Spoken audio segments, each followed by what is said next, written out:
Joe Biden's legacy of accomplishment over the past 3 years is unmatched in modern history. Vice President Kamala Harris kicks off her presidential campaign today while praising President Joe Biden. Just one day after Joe Biden announced he was dropping out of the presidential race. We begin tonight with reaction to this sudden change of heart. Following the president's announcement, much of Michigan's top Democratic leaders are also putting their support behind Vice President Harris for that nomination. 13 on Your Side political reporter Josh Albertus spoke with leaders within the party and the head of the state's Republican Party about what's next.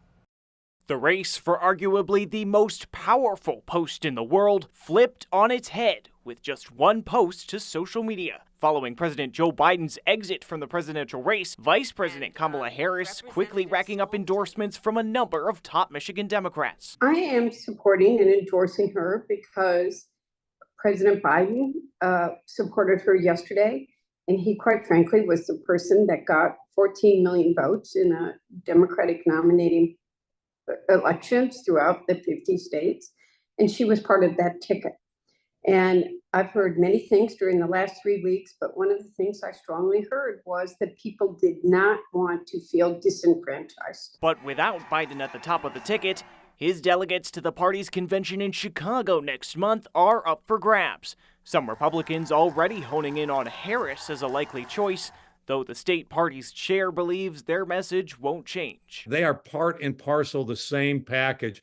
If anything, in some of the issues, especially regarding the automobile industry, she's further left than where Joe Biden was. While many Democrats have been swift to rally behind the vice president, I think she will be a strong candidate. I think she'll be a great president of the United States. Congresswoman Debbie Dingell, a close ally of Biden during his race, acknowledged her personal choice is not necessarily set just yet. She's got to go out and work. This is a process that must be open and transparent and understood, and she has to go campaign to the delegates to win the nomination. But as support within the party continues to grow, many are looking to whom Harris will choose to be her potential running mate. One thing that does seem settled, it likely won't be Michigan Governor Gretchen Whitmer. No, I'm not planning to go anywhere.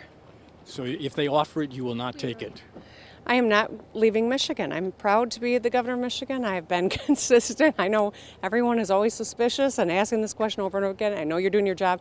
I'm not going anywhere. So what should Harris be looking for to win Michigan? Quite frankly, I want to see someone who cares about the heartland, who understands a battleground state, who's going to work hard to bring people together, who's going to care about our economy, fighting for working men and women. So I think there are probably a number of candidates that she is going to be looking for, and I'm going to respect that process, but I do want to see someone who cares about the heartland of America. So, Josh, is it a done deal for Harris at this point? Well, not necessarily, Juliet. She secured support from hundreds of delegates to the convention in Chicago next month and has the endorsements of many people like Governor Gavin Newsom of California and Governor Whitmer here in Michigan, who were thought to have been the biggest names to potentially enter the race. But even then, the nominee is not set until the convention delegates vote. We'll have to see just whom they vote for, but after the last 24 hours, the list of those who could have the clout to challenge Vice President Harris has gotten very narrow. All right, we'll continue to follow your reports, Josh. Thank you.